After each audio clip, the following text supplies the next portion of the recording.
Press play. 1 2 1 2 1 2 1 Is 2. it really play, or did you just record our whole Asia market No, I should discussion? have. Asian market would have been interesting. More interesting that we're gonna have to say here on the actual podcast. Welcome everyone to Five of the Week, where we are once again not doing five things, and it's not weekly, but that's what it's called, and that's what reads on the screen. So let's go with Five of the Week.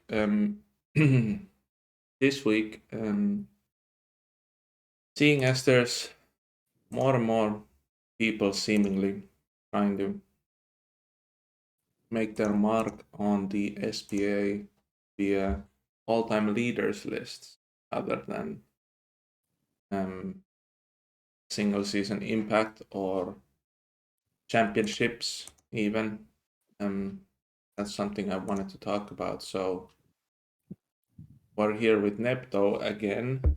The first question is, do you think there is, or would you enjoy playing the SPA, just chasing the number one spot on a leaderboard rather than trying to win championships, either single season records or entire career records? Um, I think it's a combination of both that is the most fun. I don't think I would have fun doing what Mo is doing right now with Sky Terry, um, chucking away 3 pointers for the fun of it, and at the same time being the worst player in the league.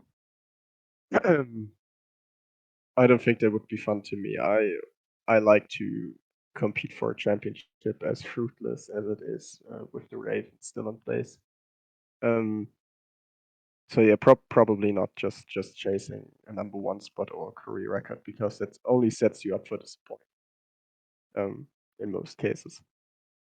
What about you?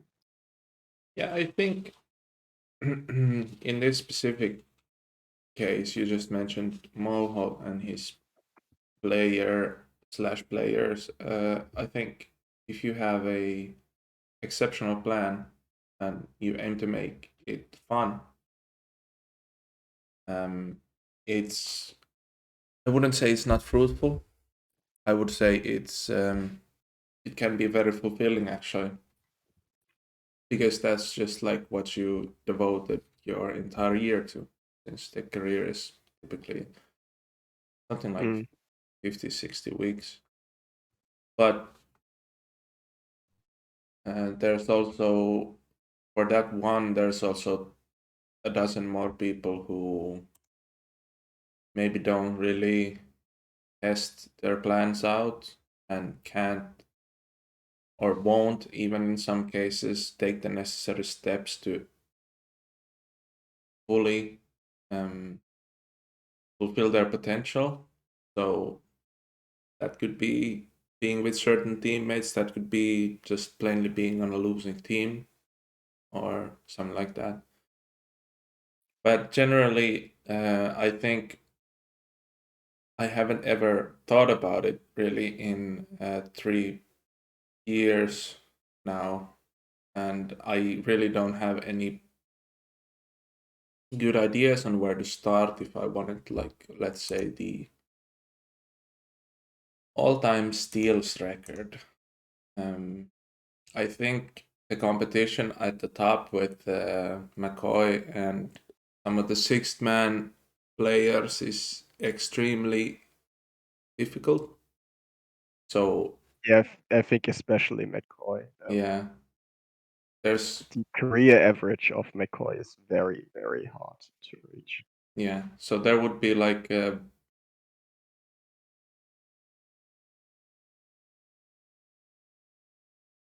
yeah, I would find it very difficult to start formulating a plan even.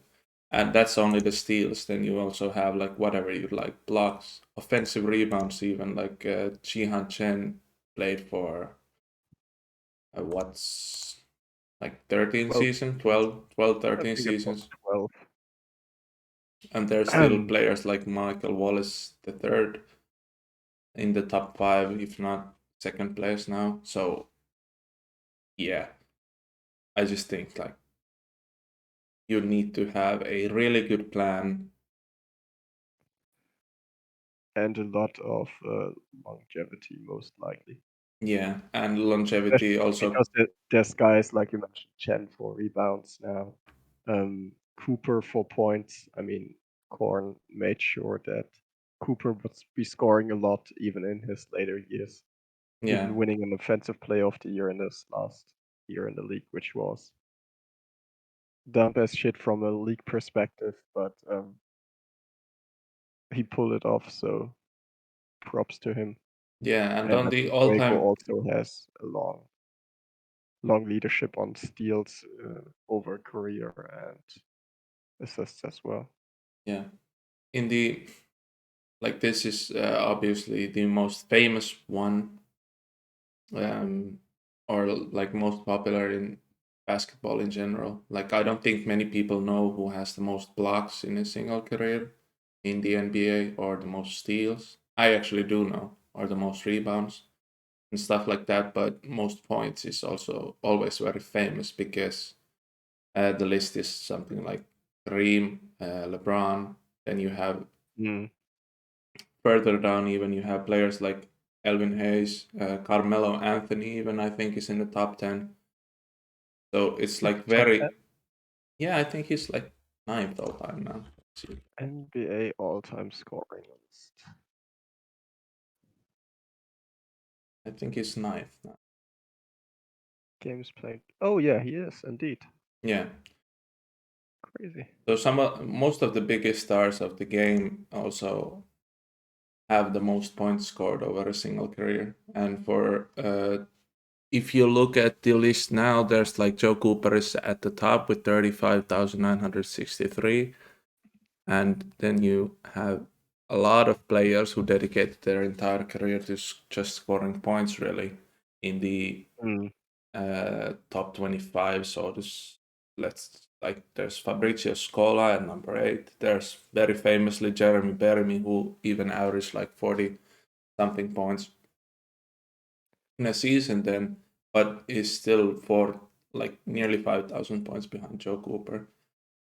So stuff like that just really makes you think like, is there even a reasonable way for me to achieve some of these things?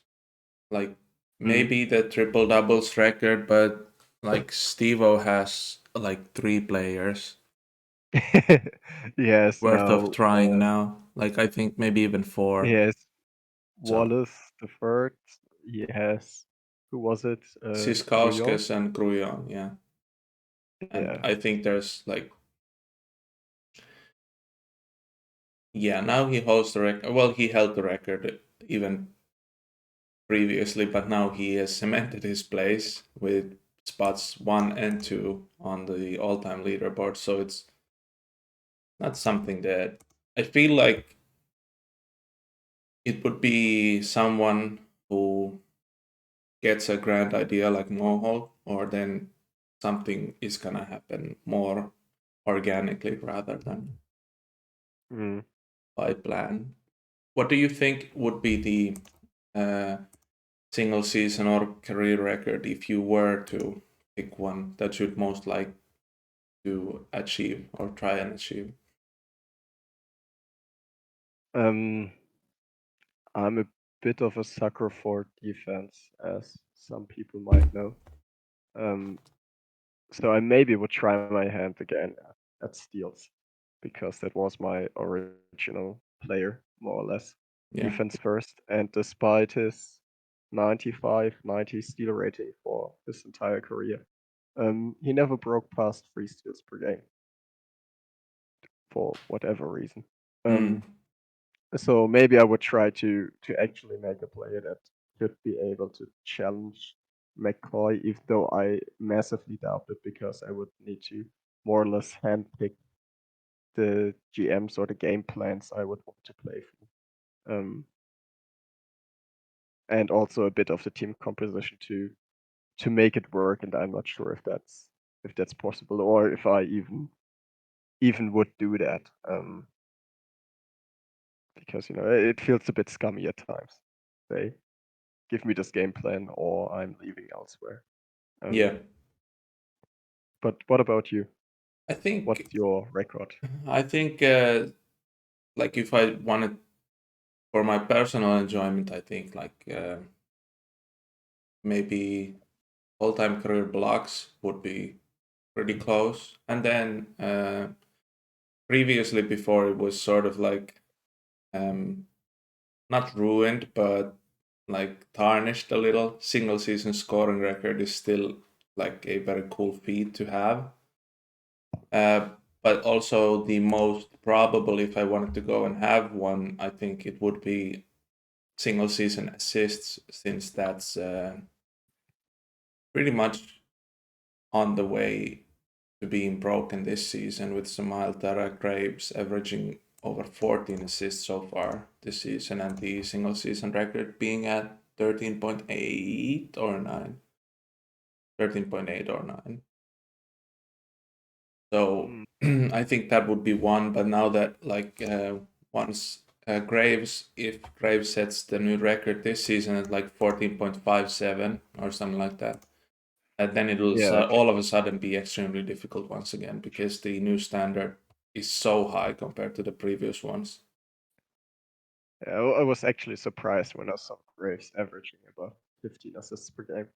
I Yeah, didn't doubt that he would amass some good assists numbers on this team with two offense players that he would just need to dump the ball to.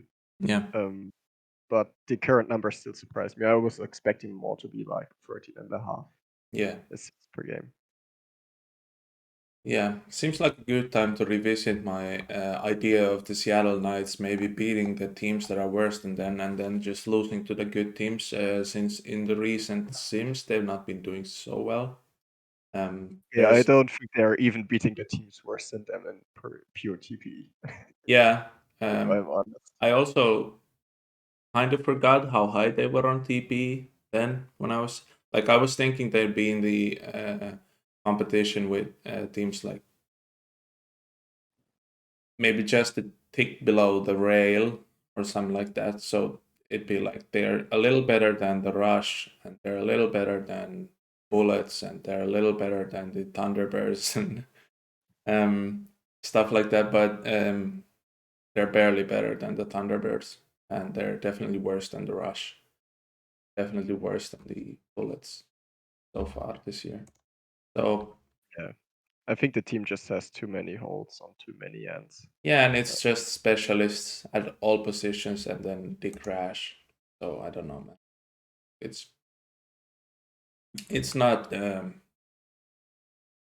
I think I I was paving an improvement by Sky Terry with a better backcourt partner, and sort of not like less freedom, but not 40 field goal attempts per game.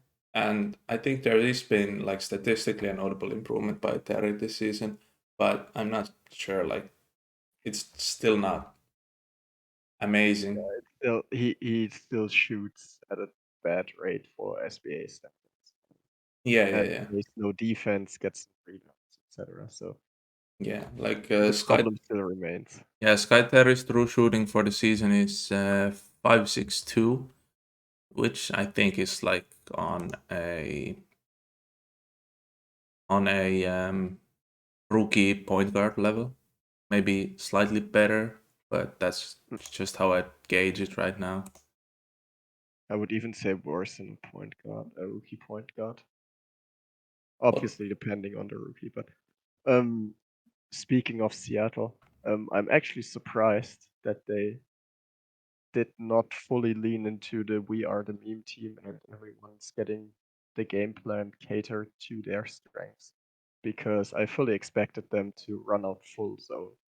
Um, because I had Pakala as defensive player of the year first, because I easily saw him breaking 5 blocks per game, maybe even more, with just a full zone defense. Even Yeah, though his other backcourt partner in wins backcourt frontcourt partner, and Winston is in no way or form suited for a zone right now. Um, it would give them some nice stats Yeah, for Popular. So I'm actually surprised by whatever their defense they are playing. yeah, and maybe they are, and that's Bacala is just not so good. But yeah, I don't. I think all the signs point towards them just being in a. S- mm, well, it's difficult to say traditional because a lot of the things seem traditional nowadays in the SBA, but in real life basketball terms, maybe a more traditional Yeah, defensive probably system. I could see them maybe having a lot of trap to try and get Graves some steals. I Yeah. don't know. Or man, even though they don't have the personnel to play man. Well, everyone sort of has that person to play man, but you know. I mean, you have 5 guys on the court. You're right with that. Yeah, yeah, yeah. If you should be playing man-to-man defense, is a different To an extent, everything is man. topic. Anyways, the next one was gonna be well, the Seattle Knights are either managing poorly or well, since maybe if they wanted to be better, they're not doing a very good job of it, and if they wanted to be bad and still have a fun group of players, they're sort of achieving their goals. They're 3 games behind the Wild, but 5 games, or actually, mm, they're 4 game or yeah, 5 games ahead of the Thunderbirds and the Vipers in the lottery odds standings. But other than the Knights, do you think there are teams that are managing quite well to their expectations? Like if they are trying to tank, they're doing a fine job of tanking. I know there's a couple of teams there in the standings, and if they're trying to take the next step up, I also know Um, there's a couple of teams there, and I think Vipers and Thunderbirds are obviously doing well at their tank. Though I'm not sure if the Thunderbirds have their own pick this season. I vaguely remembered them having traded that one away, but not sure. Um, on the other end of the spectrum, um, I would say the Battalion are a positive surprise to me. I was sure they would be in the playoff picture, but right now they are a top 4 team, um, threatening a bye over the Wolverines and Prowlers, who I more expected to be in this position. yeah, yeah. The Chiefs.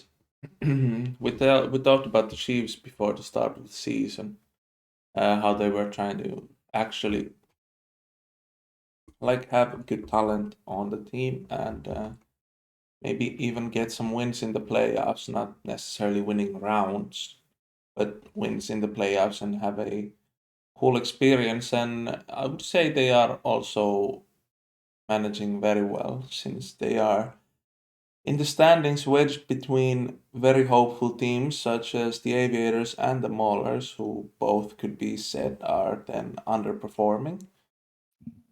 And the Rail, I think they have some of the properties of the Pittsburgh Ironmen teams of the past few years, where they have good talent, good defense, or good offense, but very good talent on one end, and are racking up wins in the regular season, but maybe lack the finishing edge to like contend for the championship. So, what do you think about the Chiefs in relation to the two teams there in between in the standings? The Maulers did a massive overhaul to their team this past offseason, and the Aviators you're very familiar with as well. I think I expected the Chiefs to be somewhere at least in playoff content.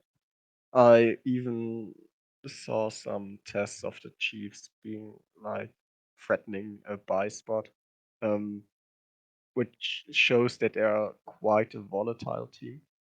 Um, they have some veteran guys, but they also have a lot of young players who are not as consistent yet. So the difference between them and, for example, the Maulers to me are that the Chiefs have a clear path to their future, no matter how the season goes. If they make the playoffs this season, that's great for them. If not, they just continue to grow their core. For the Maulers, it's like, yeah, you have Hollywood still under contract, but then you have Calderon, also a good talent for the future. And I would even count the Sadesky to it, even though I'm not the greatest fan of his build so far, but it's turning around quite nicely, or starting to turn around. But Adiosun and John Wick, for example, are no players for the future in my eyes. Or in the case of Wick, have a long way to go before they're really good players for a playoff team. Um, so I would say if they don't make the playoffs this season, it's a hard hit to them. Yeah, for And Milwaukee, that is. yes, yes, Yeah. and obviously for the Aviators, I expect them to rise, but I expected that for the whole season. That's just not coming. So who knows? Maybe Akili just does suck this much. Um, I know you're not that satisfied with the season so far. Um, yeah, we will see. Yeah. Well, I'm satisfied with the season sort of so far, but like it looks very anomalous. This last season, the last like 4 seasons, the true shooting number has been at like 640, 650, and now it's like 615 or 612. Let's see here, 616, yeah. So it's very difficult to see how that is. Maybe it's like first, I would think it's a lack of passing on the team that you have a slight uptick in your inside attempts, but lower make percentage. But then again, there's a lot of good passers on the team, so it's difficult to blame it on that. So Mm. I haven't really digged into it, but I just think like with 90 plus jumping, 99 strength, 95 quickness, it's baffling to go down this much in shooting efficiency when you're this late into your career or in the prime of your career. But anyways, I think the let's see here, aviators are like 11th, I think, right now. yeah, but 4 games played less than the Maulers. So if you with a 60% win percentage, you add like 2 or 3 wins to that. So it's like 3 to 4 games clear of the playoff line so far, which is reasonable. Yeah, But I think the Aviators they certainly will make the playoffs. I mean, if you look at the point differential, it also shows that they're a good step ahead of the ones around them, including the Maulers. So yeah, even if it's a lower seed, Charlotte should make the playoffs. yeah, what about the very famous friend of the show, Boston Minutemen, currently at 29 wins and 14 losses, 6 games behind the league leaders, Houston Ravens. Uh, You really want me to talk about them every week, don't no, I'm just like it's. Let's just see their contract situation. Like the first question, obviously, to stay within topic is: do you think their trajectory is on a good track or so sort of iffy right now? um, for this season, they are doing all right. I think they are no contenders. They're a decent playoff team. Um, I think that's all that's about to say about them this season. For the long term, I've been vocal about it every time a trade like this happens. Um, why is Boston shedding away all its picks, all its young players for aging rentals? Like Zealot is retiring this season, so that's another big piece gone for next season, and suddenly you are left with Wally at center, Graham at one of the guard spots, who I still don't think should be having a supermax, and still don't think he should be having all those touches, even though he's shooting quite well this season. That I have to admit. He's having a great season so far, but I don't think it's sustainable into next season. Then you have a regressing Andrew. I don't know if Clark is sticking around or not, but he's a decent role level type player for now. Um, and then what do you have? You have too many holes on your roster. Won't have a good draft pick to get a good rookie. I doubt that free agents are lining up to play in Boston with this roster. Um, so I don't know what your long term plan is in this case. It just feels like one more season of a bit above mediocrity just to come down crashing outside of the playoffs again next season. Um, it's not a good trajectory in my eyes. But Yeah. what about you? Maybe as a fellow GM, um, you see things differently. You see the appeal of the Graham Herman duo that free agents will gravitate towards. No, not at all, really. Also, there's the question of if you like addressed or not as your GM or just to talk to in general. That might be a pass for some people, but anyways, like it's went from trying to get competitive pieces too early in Herman's career, and now you have Herman in his prime, but nothing to play around him. So I think if they want to be a championship contender in Herman's career, they would need to get very lucky with free agents, which can happen definitely. But I just don't see it being like reasonable. Like if you look at the pending free agents list for next offseason, you see Ekstrom, Elmeliani, Valano, Marshall II, Kai Matthias, Nowitzki Thurmond, guys like that. I just don't see any one of them being very interested in going to Boston next time around. I think even one of the players mentioned might be retiring already. I can speak for Extreme, obviously. Yeah, Um, I won't be heading to Boston.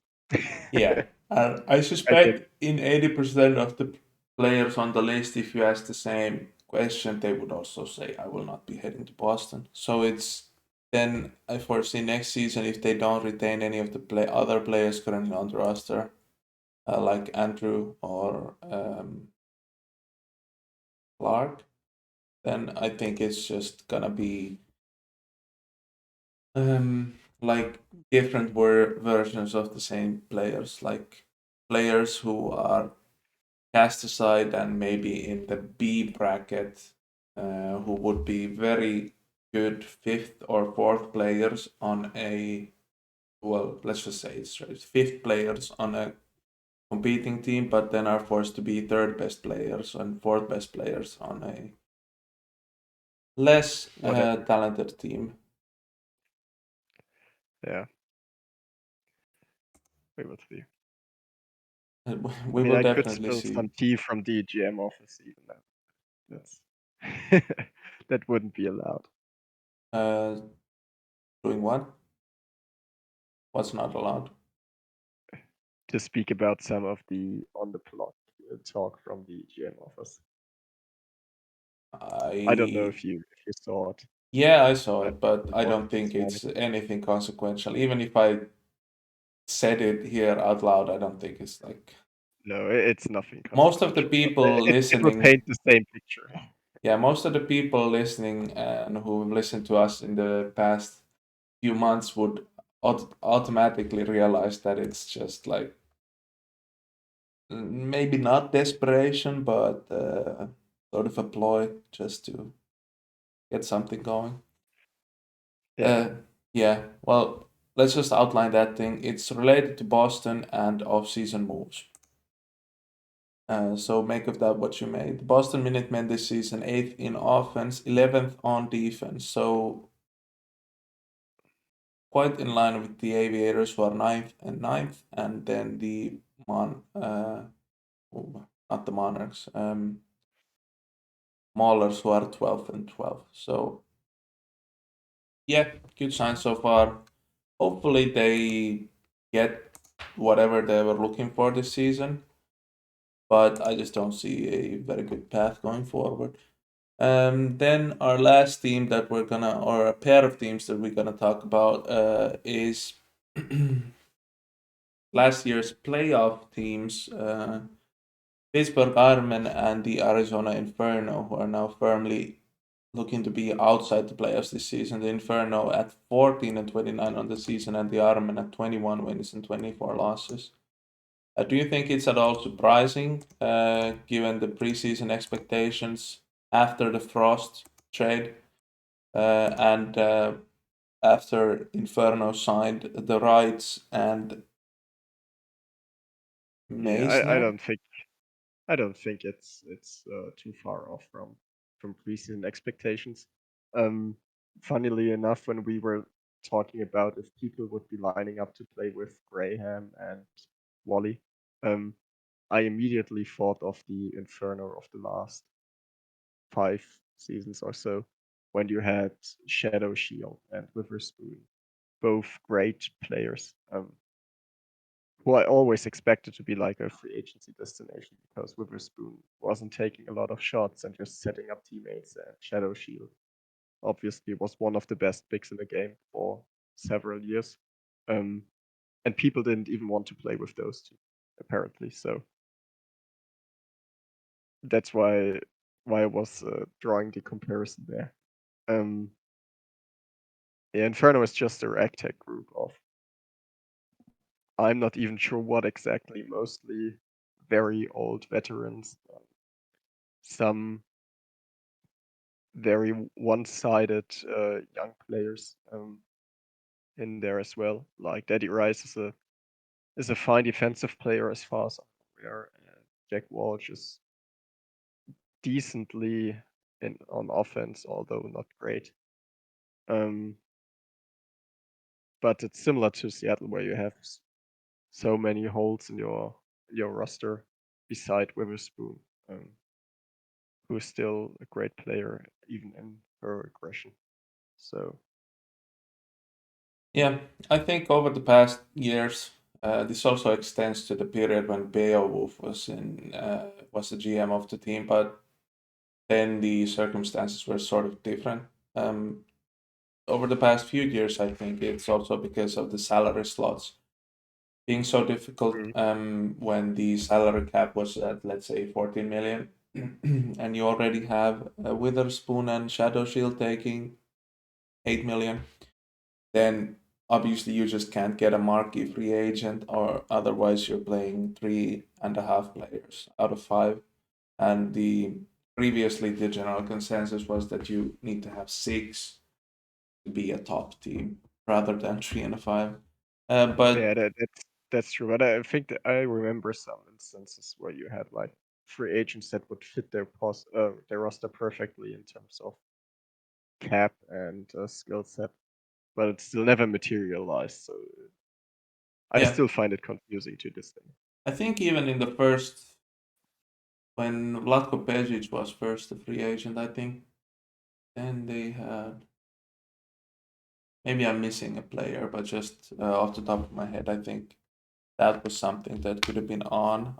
Also the personal aspect there, but yeah, I'm very surprised how large of a role losing Shadow Shield and replacing him with Peyton Wright and Alex Wright.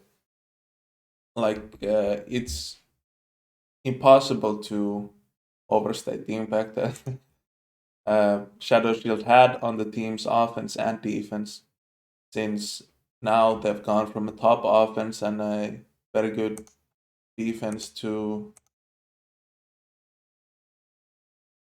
where is it, 18th on offense and 14th on defense in Arizona.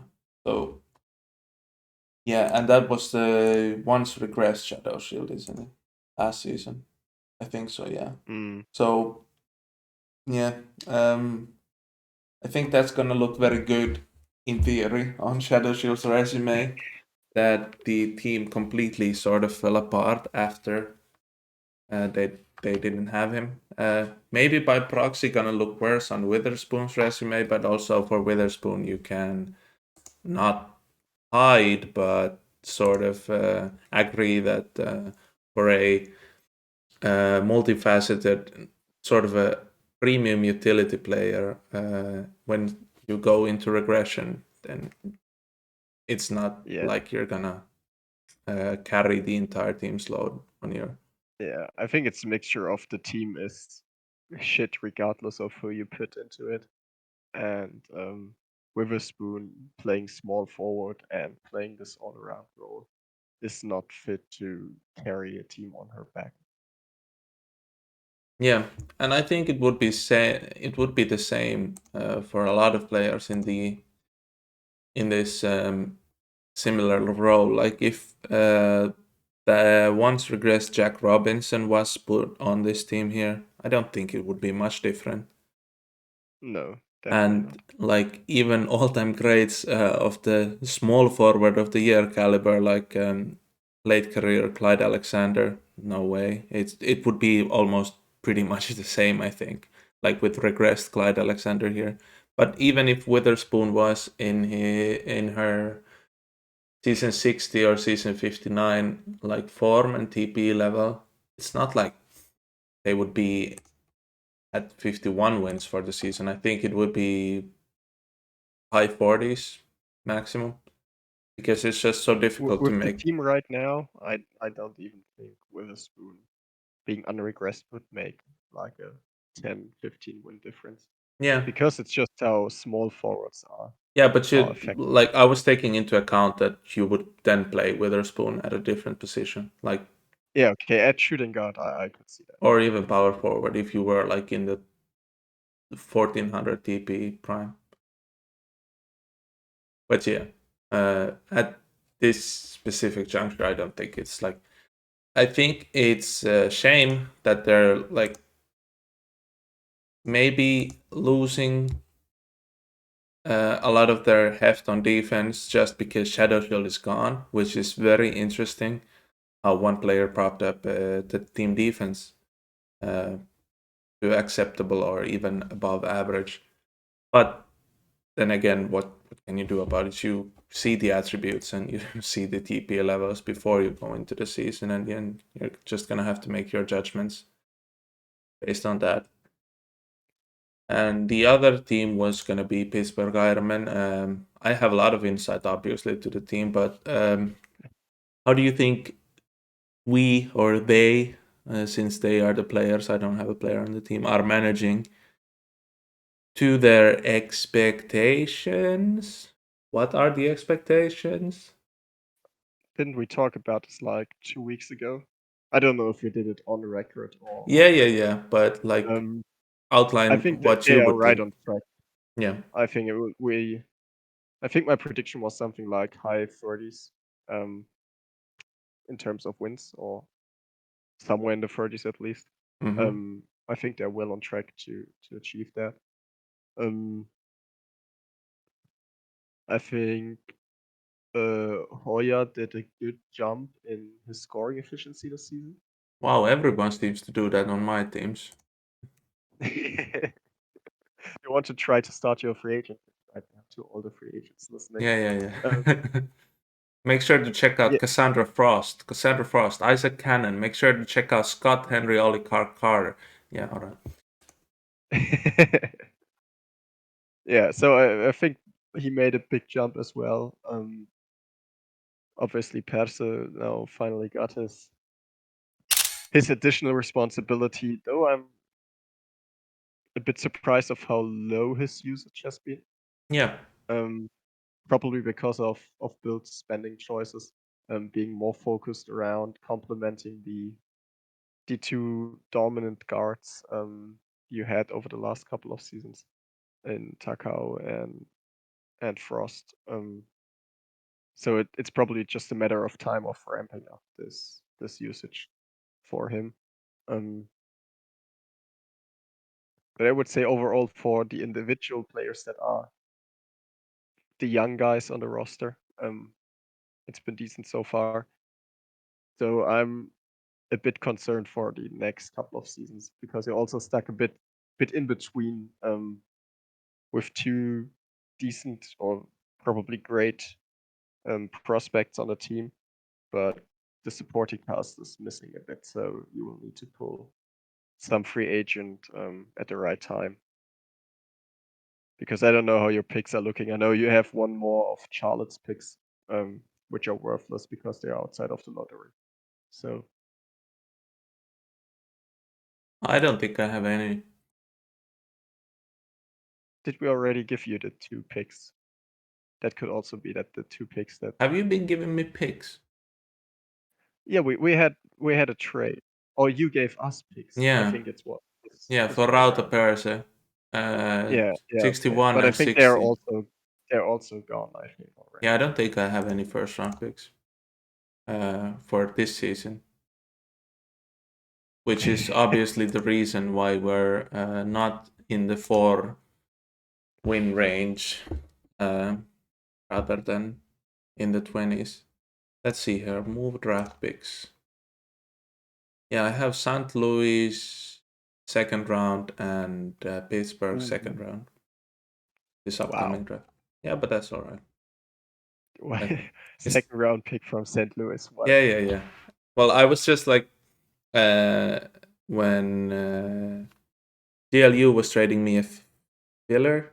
He wanted a filler Yeah, like Milestone, who also now is back in Pittsburgh. So get fucked. I asked to get all his second round picks just in case something funny happens. Like now we have Reddit recruitment back and 40 people drafted, and then I get a free player. But yeah, yeah. I think we had some good uptake in new players last off season. yeah, Um, though it has to be seen if it ever reaches the amount of players we had during the early 40s, with like 42, 45 going into 2 rounds and still quality prospects on the board in the second round. yeah. But also back then you had 16 teams, or even at a point you No, you had had 12 20 teams. already. Yeah, yeah, yeah. At You the had later stages, yeah. But like the more famous drafts that people always, well, maybe not you, but people before Yeah, you. 35 had only had Yeah, 16 yeah, yeah. teams, I think, Well, but 42 already had 20 teams, I don't know, and then 16. Yeah, yeah, yeah, in yeah. 46, I think, or 47, the Aviators, Wolverines, Wild, and Yeah, Battalion came onto the scene. yeah. That was like when Ante Strosek was drafted or something like that. Yeah, Yeah, yeah, yeah. the good old days of the Aviators being the Fuck, I lightning hated that bombers. guy. We were, I think we would have won a championship, like, but then he just quit and was, I don't know, playing fucking Roblox or something all day. Still on Discord and stuff, but not updating anymore. And if he had like that 150 more TP for the season, I think we could have really used that one season. Yeah, I think the biggest problem was his. I think he had caps on his stocks. Yeah, but caps or not, that 150 TP is still 150 TP. Yeah, Like, that's true. That's true. but I'm yeah, still mad about that one finals where we. I think it was the second Houston final series where it wasn't looking as bleak as the first one. Because in the first one, I knew we were going to get demolished. There was no way we were stopping this team. Um, but for a second one, we had some really good chances, and we could do a couple of close yeah, I games. think we also And won in Houston in that yeah, it one. could be we won one game and lost a Yeah, couple of close ones, I think. yeah, yeah, yeah. Um, That was back when I was still doing Sims. Yes. Yeah, yeah. We won one in Houston, and then we just lost three straight. So it was one Interesting. one going into Charlotte, and yeah, boy. I think was that the one that we had a massive overtime game as well. Could be. So I'm looking at it. We lost game. No, we won. No, that's the Wolverines. Okay, we lost game one by 6 points in Houston. Then lost game two by 21. Okay, that's a given. Then lost game three by 1 point at home. Torched them for 27 points at Oh, home, right. and then lost on the road again by 1 point. So we had two losses by 1 point, and Yeah, yeah, so we didn't win one in loss by Houston. 6 points, which is probably also a bit of late game shenanigans included, Yeah, yeah, with yeah. multiple overtime game in game three when we were lost by one. Yeah, So that was a very good game. it was a very good game with the false ending. Um, so we had a very Well, good chance this it year, but wasn't in the end, false. It was just losing. Pretty sure it was correct. Only thing I remember thinking, like when I saw in the play-by-play, it said Mason Washburn now has 15 assists for the game in like double overtime. I was like, mm, oh wow, he must be having like a massive stat line, like 15 points, 20 rebounds, 15 assists. But then when the box score came out, it said like Washburn was 0-6 from three and had 6 points, and I yeah, was like, yeah, boy, very come fun. on, huh? Yeah, that Yeah, was very funny. was it? Yeah, I thought it was very funny. it, Did it was it was a bit disheartening after yeah, in my chances perspective, we had. in my perspective, I had already like swallowed the disappointment because like Yeah, I had you seen the already knew the result, result. yeah, 2 hours before, so it's no big deal then. It's more having fun than with the reactions and the more intricate stuff that happens. Yeah, I think I had similar feelings about last season's finals because we blew a couple of close games with the Rampage. Though I think it wasn't as close as the Charlotte Houston series number two. Yeah, Um, I but already hey, in the forgot end, we got Rampage our were in the ring. finals. We got our ring. I think like 4 seasons later, Yeah, that was when the Bullets decided to knock out the Ravens for us. So we had an easy way. yeah.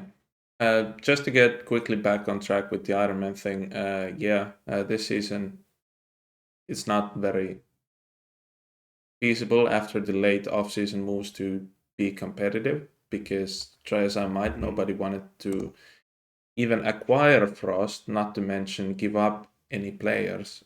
So yeah, and now we are pretty much safe that hopefully we're not gonna give a top three pick, and even if we did, then fuck that, who could have foreseen this all coming? So good time to be Hoya or Perse, and hopefully in the next few years it's gonna be an even better time to be Hoya or Perse. Should Yeah, we just? Yeah, yeah. Go ahead. I'm gonna open. yeah, I think because I just want to comment on late off-season moves. Um, I think the Supermax contract in that regard is a huge roadblocker because the teams that might have been interested in acquiring Frost um, already had a Supermax player, Yeah, most likely. So it's the reason Supermax exists to spread talent around a bit, but it obviously doesn't make it easier when it comes to a situation like yours. And yeah. maybe you could have just held on to Frost for shits and giggles and be like, you signed a contract, now you play it out. Um, that would have been fun to observe. Well, I think that would be the opposite of fun, really. Um, For me, it would have been fun. Maybe not for you guys. yeah. Well, for the general public, maybe it's like, oh, what could Frost do now? Like, I think Frost could still have the same season, but be on a like 50-win Ironman team that Frost is having now in Los Angeles. Guess it's not Yeah, all I think a too.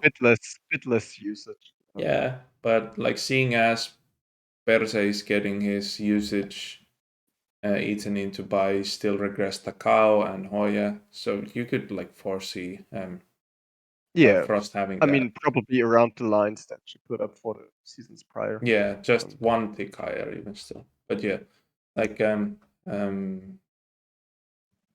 for me and for Cass personally, I don't think there's really much reason to like let's just get to the second round of the players once more. Come on. Like it's been very cool to have one of the best players in the league on my team for as long as it's been or it had been going on. So I don't, especially since I knew there's no way that in the last off season we could, when Carter left, we could be like a top five team. I mm, I don't think there's no real good reason, even with a long contract, to hold a player hostage just because like I want my win total to look better or something like that, because I know nearly for a fact that teams like that don't win anything yeah, in the playoffs. yeah, but also in the end, you now got a nice young player in Hoya in exchange, so it's all right in the end. Though I still think there's have been some interesting motions from some guys who signed supermax contracts for like 3 seasons and then act surprised if the team isn't as good as they wanted it to be, even in the same season they signed a supermax contract. Yeah, Like I want to be traded. Should have thought of that before you sign a supermax contract. It's yeah. not just you get money thrown at you for free. You're doing a commitment to the team as well. Um, but that's just my personal opinion on Yeah, I don't think in it. this specific instance it was about how's the team bad now. It's just like now that Carter is gone, what can we do? And it's pretty much close to nothing. I don't think. I don't think there's much. Like Kowalski could have been one, but Kowalski chose to go elsewhere. And even with Kowalski, I don't think like it's less versatility and It's less. not beating the Ravens. Yeah, yeah, definitely That's for not. Or well, some people sure. said, even you said something along the lines like getting Kowalski would be better than not getting Kowalski, and That's true. That's true. where Kowalski where I is agree, I just like I yeah, I but was it's not trying to like sound Kowalski both. is a savior that completely transforms your team Yeah, into a team able to beat a carefully constructed Ravens team. yeah. Whereas with Um, Carter, there were still moves on the margins, like going from Dominic Price to a rookie player like Spectre or Morales. Well, Morales was drafted so high that I don't think that could have done it. But anyways, I had one more question to you about this one. Would you, if you had the choice to trade Cassandra Frost to Los Angeles Rush, or if you had to do the trade in my position, which one of the three players would you have picked in return? Like if you had a completely empty team aside from that, would you have picked Maximov, Canterbury the fifth, or Hoya? um, Great question. I think I would have picked Maximov probably. Not because I don't believe that Hoya is a good player. Just from a team perspective, I'm not the greatest fan of scoring or heavy scoring guards. Um, as pretty as the numbers can look at times, I think they are not the reason that wins you championships most of the time. They have to be decent offensively, like a Sebastian Steele, for example, um, who was, in my eyes, the prototype for a greatly efficient scoring guard. Um, And who was modeled off Alex Calderon?